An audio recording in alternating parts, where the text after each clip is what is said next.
today we'll be continuing chapter 1, Science Standard 8, part 5. Okay, today we'll be discussing about manures and fertilizer and some points of irrigation. Okay, what does manure means? Manure मतलब basically होता क्या? Manure एक organic substance है. Manure में कोई chemicals नहीं होते. Manure एक ऑर्गेनिक सब्सटेंस. और वो मैन्योर अपन को कैसे मिलता है? जो भी प्लांट और एनिमल का वेस्ट होता है उसको हम लोग डिकम्पोज करते हैं और उससे जो अपन को ऑर्गेनिक सब्सटेंस मिलता है वो मैन्योर होता है. तो manure is an organic substance. ध्यान रखना, वो ऑर्गेनिक सब्सटेंस है which is obtain after the decomposition of plant and animal waste. अब फार्मर्स क्या करते हैं? फार्मर्स ने जो प्लांट और एनिमल वेस्ट होता है उसको एक ओपन सी जगह में, एक पिट के अंदर, जो पिट होता है पिट के अंदर डाल देते हैं और थोड़ी देर तक उसको, थोड़े दिनों तक उसको छोड़ देते हैं. अब थोड़े दिन को उनको छोड़ने से क्या होता है? वो जो प्लांट और एनिमल का वेस्ट है वो डिकम्पोज हो जाता है. ठीक है, डिकम्पोज कौन करता है? Micro organism. जो माइक्रो ऑर्गेनिजम्स होते हैं वो प्लांट और एनिमल के वेस्ट को डिकम्पोज कर देते हैं और जो डिकम्पोज सब्सटेंस अपन को मिलता है उसको बोलते हैं मैन्योर. समझ आया? वापस, मैन्योर मतलब क्या होता है? मैन्योर एक ऑर्गेनिक सब्सटेंस है which is obtained after the decomposition of plant and animal waste. Plant और animal waste के decomposition से जो अपन को organic substance मिलता है उसको बोलते हैं manure. अब farmers क्या करते हैं? एक open सी जगह में, एक pit के अंदर plant और animal waste डाल देते हैं और थोड़े टाइम तक उसको undisturbed छोड़ देते हैं. Undisturbed छोड़ने से क्या होता है? जो भी माइक्रो ऑर्गेनिज्म है वो प्लांट और एनिमल वेस्ट को डिकम्पोज कर देते हैं और ये जो डिकम्पोज सब्सटेंस अपन को मिलता है उसको बोलते हैं अपन मैन्योर. Is it clear? एक बार बोर्ड पे ध्यान दो. मैन्योर, मैन्योर इज एन कैसा substance? Organic substance. Now this is important. It is an organic substance obtained from the decomposition of plant and animal waste. Obtained from the decomposition of plant and animal waste. Farmer dump plant and animal waste in a pit at an open place and allow it to decompose. Plant farmers क्या करते हैं? dump मतलब डाल देना plant और animal के waste को इन अ पिट, एक पिट में डाल देते, that too at open place, and then it leave it for to decompose. उसको डिकम्पोज करने होने देते हैं. डिकम्पोजिशन कौन करता है? Decomposition is caused by micro organism. You should know this. Decomposition कौन करता है प्लांट और एनिमल वेस्ट का? Micro organism. और फिर आपको जो डिकम्पोज्ड मैटर मिला, और फिर आपको जो डिकम्पोज मैटर मिला उसको बोलते हैं ऑर्गेनिक मैन्योर. ठीक है, डिकम्पोज मैटर को ऑर्गेनिक मैन्योर बोलते हैं. मतलब मैन्योर कोई केमिकल सब्सटेंस नहीं है, समझ जो वो केमिकल सब्सटेंस है, वो एक ऑर्गेनिक सब्सटेंस है. आई होप इतना क्लियर हुआ. एक बार इतना देख के नोट्स बना लो.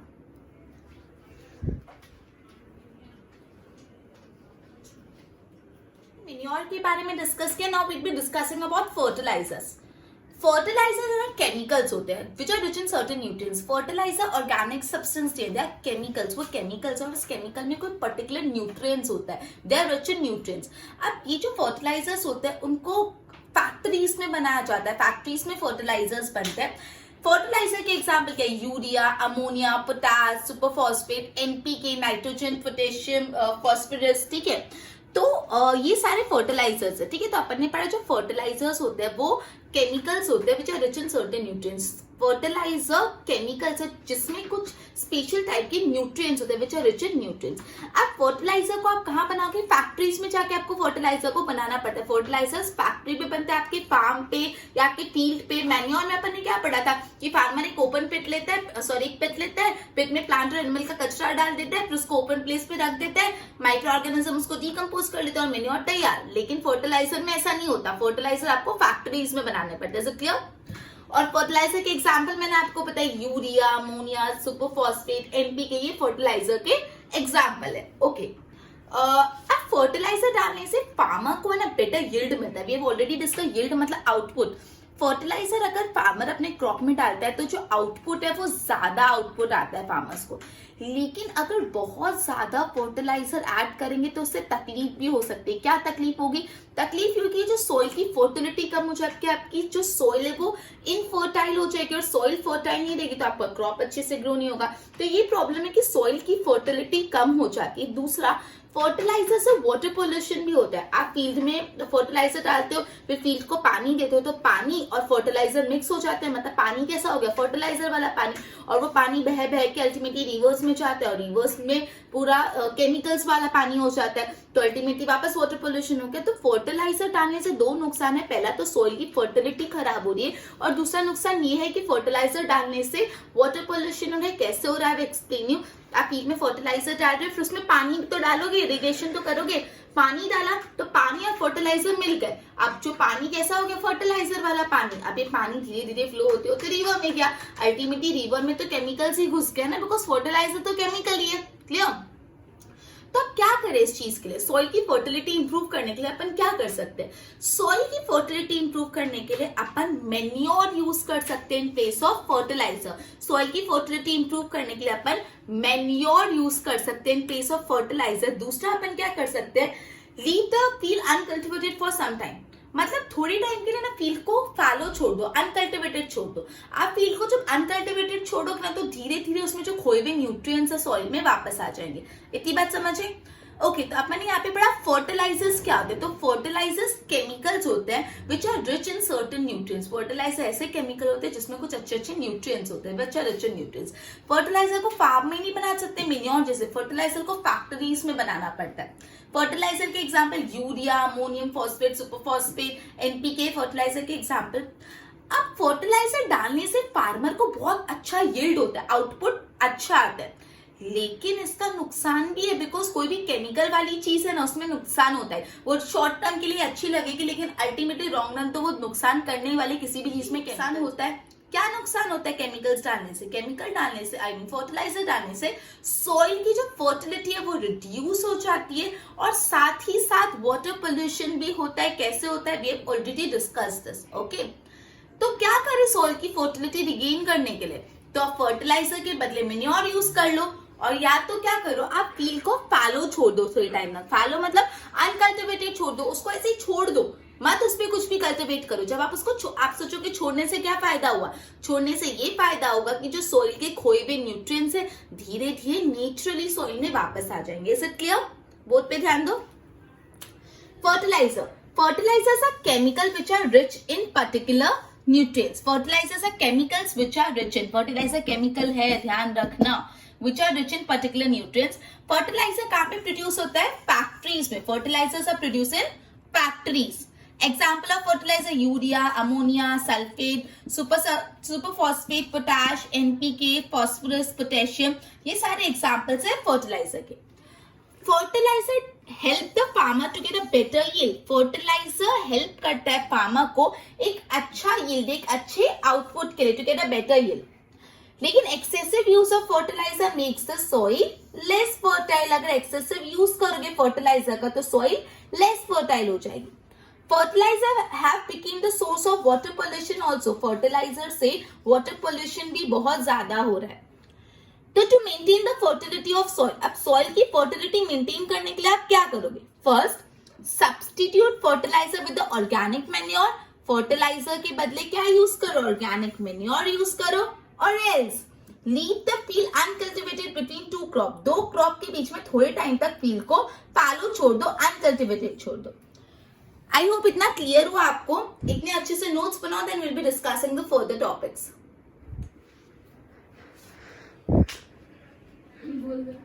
अब मेन्योर से क्या होता है, मेन्योर से सॉइल का जो टेक्सचर है वो भी अच्छा होता है, और मेन्योर डालने से जो सॉइल की वाटर रिटेनिंग कैपेसिटी है, पानी को होल्ड करने की जो कैपेसिटी है वो भी बढ़ जाती है। मेन्योर से क्या होता है, मेन्योर से सॉइल का टेक्सचर अच्छा हो जाता है, और मेन्योर डालने से जो सॉइल की वाटर रिटेनिंग कैपेसिटी है, पानी होल्ड करने की कैपेसिटी है, वो भी इंक्रीज हो जाती है। क्लियर। उसके बाद एक दूसरा मेथड है, आप सॉइल में न्यूट्रिएंट्स डाल सकते हो, क्रॉप रोटेशन।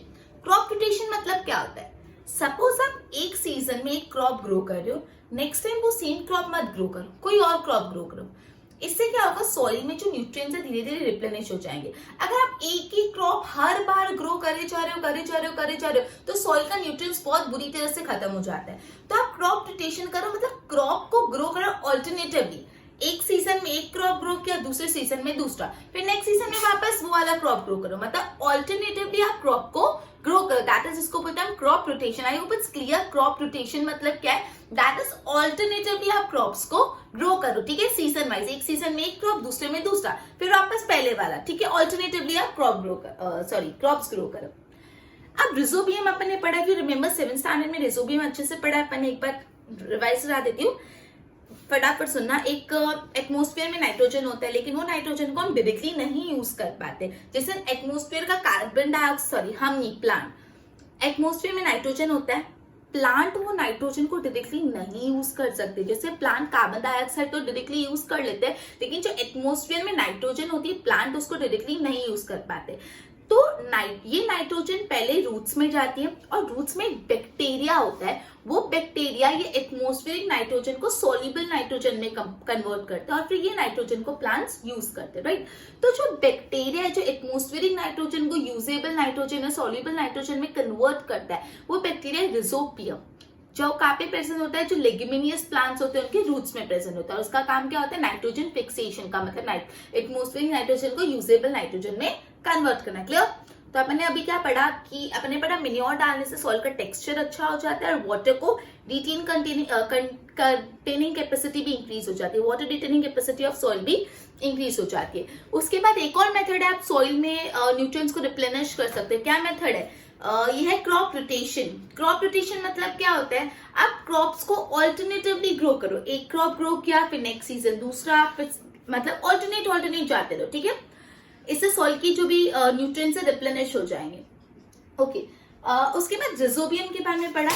एटमॉस्फेरिक नाइट्रोजन जो होती है, वो एटमॉस्फेरिक नाइट्रोजन को प्लांट्स डायरेक्टली नहीं यूज कर पाते, तो ये एटमॉस्फेरिक नाइट्रोजन को प्लांट्स को यूजेबल फॉर्म में चाहिए होता है। तो ये एटमॉस्फेरिक नाइट्रोजन को यूजेबल नाइट्रोजन में कौन करता है, बैक्टीरिया। रिजोबियम नाम का एक बैक्टीरिया है जो लेग्यूमिनियस प्लांट्स के रूट्स में होता है, वो एटमॉस्फेरिक नाइट्रोजन खुद में लेके उसको यूजेबल फॉर्म में कन्वर्ट करके ऊपर प्लांट्स को दे देता है। क्लियर। इसको बोलते हैं nitrogen fixation.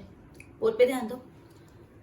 Use of manure improve soil texture, manure use करते थे सॉइल टेक्सचर अच्छा होगा, as well as the water retaining capacity of soil.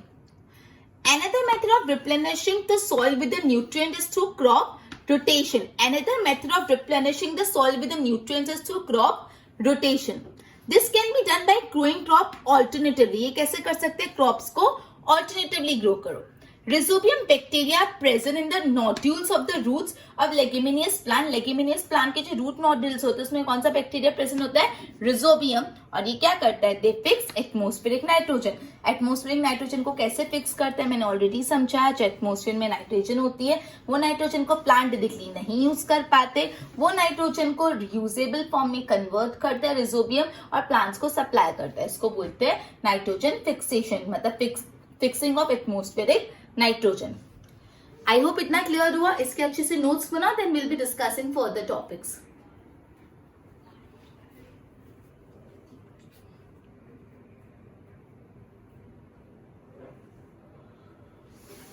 अब इस चैप्टर का जो सबसे इंपॉर्टेंट आंसर है वो अपन पढ़ने वाला है। यूजुअली बहुत हाई चांसेस होते हैं पूछने के, तो प्लीज पूरा अटेंशन यहाँ पे देना। अपन फर्टिलाइजर और मेन्योर का डिफरेंस बिटवीन पढ़ने वाले, which is one of the very important answer of this chapter, so you need to pay attention over here. Okay, manure और फर्टिलाइजर का डिफरेंस। अब जो फर्टिलाइजर होते हैं वो मैनमेड होता है, अपन को पता है फर्टिलाइजर मैनमेड खुद बनाए जाते हैं, और वो इनऑर्गेनिक सॉल्ट है, ऑर्गेनिक नहीं है ना, तो fertilizer manmade inorganic salt. Fertilizer क्या है, मैनमेड इनऑर्गेनिक सॉल्ट। और जो मेन्योर होते हैं, मेन्योर वैसे सब्सटेंस होते हैं which are prepared by the decomposition of plant and animal. तो प्लांट एंड एनिमल वेस्ट अपन ने ऑलरेडी पढ़ा है। जो मेन्योर होते हैं वो कैसे बनता है, मेन्योर एक ऑर्गेनिक सब्सटेंस है which is prepared by the decomposition of plant and animal waste, जो ऑलरेडी अपन पढ़ चुके। तो फर्स्ट पॉइंट मीनिंग समझ लो, fertilisers are man-made inorganic soil. Fertilizer क्या है, man-made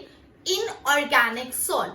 Manure organic substance which are prepared by the decomposition of plant and animal waste. Clear? उसके बाद दूसरा कहाँ बनता है, फर्टिलाइजर कहाँ बनता है, फर्टिलाइजर फैक्ट्रीज में बनता है। तो ये मैन्योर कहाँ बनता है, मैन्योर फील्ड पे बनता है। अपन ने तो पढ़ा, फील्ड में फार्मर एक पिट में प्लांट और एनिमल वेस्ट डाल देता है, थोड़ा टाइम छोड़ देता है, माइक्रो ऑर्गेनिजम्स आते हैं, डिकम्पोज करते हैं, मेन्योर बना देते हैं।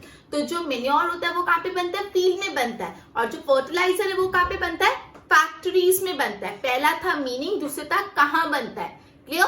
तीसरा है ह्यूमस। फर्टिलाइजर से सॉइल को ह्यूमस नहीं मिलता, लेकिन मेन्योर से सॉइल को ह्यूमस मिलता है। फर्टिलाइजर से सॉइल को ह्यूमस नहीं मिलता, लेकिन मेन्योर से सॉइल को ह्यूमस मिलता है, right.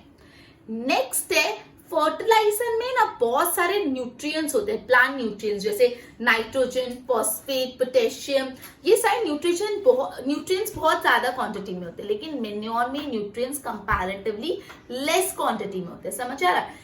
Fertilisers are rich in the plant nutrients like nitrogen, potassium, phosphorus, but manure में ये न्यूट्रिएंट्स रिलेटिवली कम क्वांटिटी में होते हैं। क्लियर। वापस फटाफट। पहला मीनिंग क्या था? Fertilizer man made inorganic salt है। मेन्योर ऑर्गेनिक सब्सटेंस है which is form by the decomposition of plant and animal waste, right. उसके बाद कहाँ बनता है फर्टिलाइजर? कहाँ बनता है? फैक्ट्रीज में। और मेन्योर कहाँ बनता है? फील्ड में, राइट। उसके बाद ह्यूमस। फर्टिलाइजर से सॉइल में ह्यूमस नहीं आता, लेकिन मेन्योर से सॉइल में ह्यूमस आता है, राइट। उसके बाद न्यूट्रिएंट्स, प्लांट न्यूट्रिएंट्स। फर्टिलाइजर्स में प्लांट न्यूट्रिएंट्स होते हैं जैसे नाइट्रोजन, पोटेशियम, फॉस्फोरस, लेकिन मेन्योर में कंपैरेटिवली कम क्वांटिटी में होते हैं। क्लियर। बोर्ड पे ध्यान। Fertilizer, manure. Fertilizer is a man made inorganic salt. Fertilizer एक मैन मेड इनऑर्गेनिक सॉल्ट है। Manure is a natural substance obtained by the decomposition of cattle dung and plant residue. Cattle dung मतलब animal और plant residue मतलब plant waste. Animal and plant waste देखो या तो cattle dung and plant residue. Fertilizer is prepared in factory. Fertilizer कहाँ पे बनता है? Factory में. And manure can be prepared in the field. Manure तो field पे बनता है. Fertilizer does not provide any humus to the soil. Fertilizer तो humus नहीं दे रहा. Manure provide a lot of humus to the soil. Manure soil को humus दे रहा है। Fertilizer very rich in plant nutrients like nitrogen, phosphorus, potassium. ये जो fertiliser में प्लांट न्यूट्रिएंट्स बहुत सारे होते हैं, लेकिन manure is relatively less rich in plant nutrients. Manure में जो प्लांट न्यूट्रिएंट्स कंपैरेटिवली कम होते, ठीक है। ओके, आई होप इतना क्लियर। बहुत इंपॉर्टेंट आंसर है, एक बार इसको देख के प्रॉपरली नोट्स बनाओ। Okay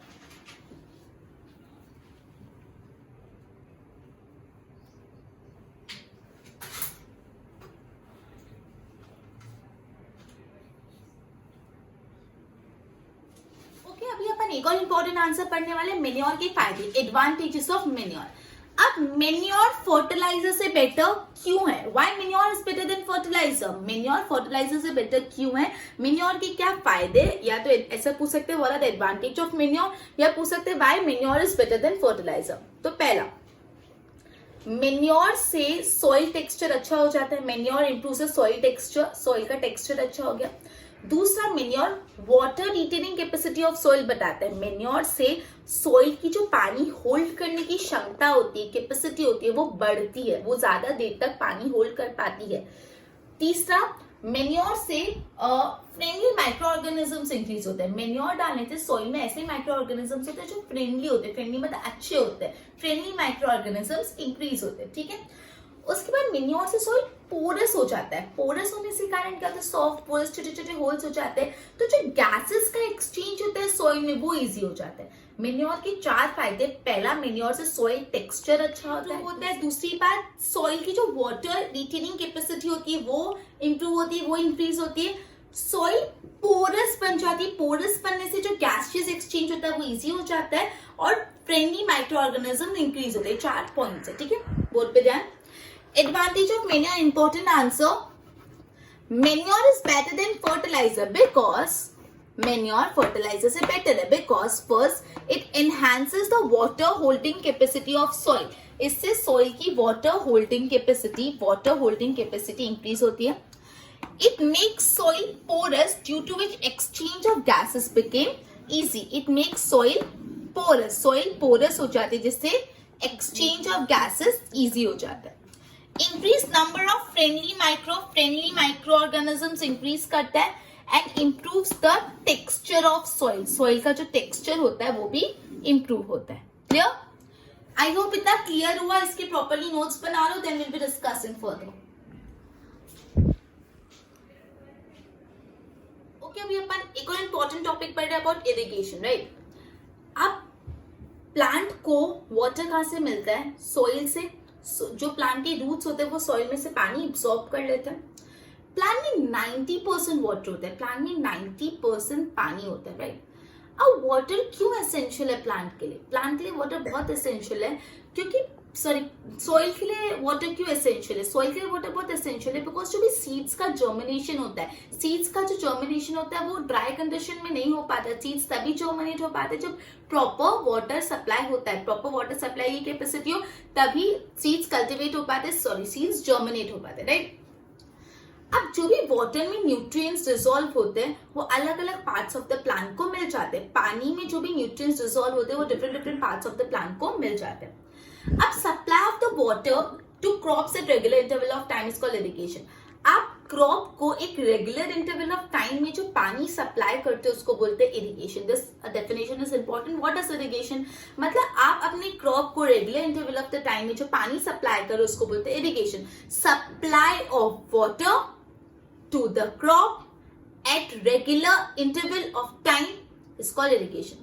Supply of water to the crop at regular interval of time is known as irrigation. Irrigation मतलब अपने crop को regular interval of the time में पानी सप्लाई करना, ठीक है। अब जो टाइम और फ्रीक्वेंसी ऑफ इरिगेशन है वो वराय करता है, बदलता रहता है according to season, according to soil, ठीक है। मतलब जैसे समर में फ्रीक्वेंसी ज्यादा होती है इरिगेशन की, मतलब समर में ज्यादा पानी डालना पड़ता है क्रॉप में। क्यों समर में फ्रीक्वेंसी ज्यादा होती है? क्यों समर में ज्यादा पानी डालना पड़ता है? क्योंकि समर में ना इवेपोरेशन ज्यादा होता है। समर में जो पानी का लॉस होता है, इवेपोरेट, पानी बहुत जल्दी उड़ जाता है, इवेपोरेट हो जाता है, इसलिए पानी ज्यादा जल्दी इवेपोरेट होता है, इसलिए ज्यादा पानी देना पड़ता है समर्स में। क्लियर? ओके, अपन इरिगेशन के बारे में पढ़ा। अपन ने पढ़ा कि जो भी रूट्स होते हैं वो सॉइल से पानी लेके प्लांट को देते हैं। फिर अपन ने पढ़ा प्लांट में 90% पानी होता है, 90% वाटर। फिर अपन ने पढ़ा कि वाटर क्यों एसेंशियल है, वाटर क्यों जरूरी? वाटर इसलिए जरूरी बिकॉज सीड का जर्मिनेशन वो तभी हो पाएगा अगर प्रॉपर वाटर सप्लाई हो रहा है। सीड्स ड्राई कंडीशन में जर्मिनेट नहीं होते। उसके बाद जो भी वाटर में न्यूट्रिएंट्स डिसॉल्व होते हैं वो different different parts of the plants को मिलते हैं। फिर सबसे important definition, what is irrigation? Supply of water to the crop at regular interval of the time is known as irrigation. अपने क्रॉप को regular interval of the time में पानी जो सप्लाई कर रहे हो, पानी दे रहे हो, उसको बोलते हैं इरिगेशन, राइट। अब जो भी इरिगेशन का टाइम ऑफ फ्रीक्वेंसी वो वराय करता रहता है सीजन के हिसाब से, सॉइल के हिसाब से। फ्रीक्वेंसी मतलब कितना फ्रीक्वेंटली पानी डाल रहे हो, कितना फ्रीक्वेंटली इरिगेट कर रहे हो अपने फील्ड को। जैसे समर में फ्रीक्वेंसी ऑफ इरिगेशन ज्यादा होता है, ज्यादा वाटरिंग करनी पड़ती है प्लांट्स को। क्यों ज्यादा वाटरिंग करनी पड़ती है? मे बी क्योंकि समर में इवेपोरेशन ज्यादा होता है, पानी ज्यादा लॉस होता है प्लांट का, तो पानी का इनपुट भी ज्यादा करना पड़ेगा। क्लियर? बोर्ड पे ध्यान। We are starting about irrigation. Water is absorb by plant root. Plant के जो रूट्स होते हैं पानी एब्सॉर्ब करते हैं। Plant contain 90% of the water. तुमको भी फिलअप्स में पूछ सकते हैं। Water is essential because germination of seed does not take place in dry condition. Dry condition में सीड्स का जर्मिनेशन नहीं हो पाता। Nutrients dissolved in water are transported to each part of the plant. जो भी न्यूट्रिएंट्स होते हैं पानी में वो each part of the plant को ट्रांसपोर्ट होते हैं। फिर supply of water to the crop at regular interval is called irrigation. Supply of water to the crop at regular interval is called irrigation. Supply of water to the crop at regular interval is called irrigation. Time and frequency of irrigation varies. जो time और frequency irrigation की vary करता है from crop to crop, soil to soil and season to season. जो time and frequency of irrigation है, time and frequency of irrigation vary from crop to crop, soil to soil, season to season. In summer, frequency of watering is higher. क्यों higher होती है? Because increased rate of evaporation of water from soil and leaves. Soil और leaves में से evaporation की जो rate होती है वो ज्यादा होती है, इसलिए summer में watering भी ज्यादा करनी पड़ती है। I hope इतना क्लियर हुआ। इसके नोट्स बनाओ फिर अपन आगे डिस्कस करते हैं।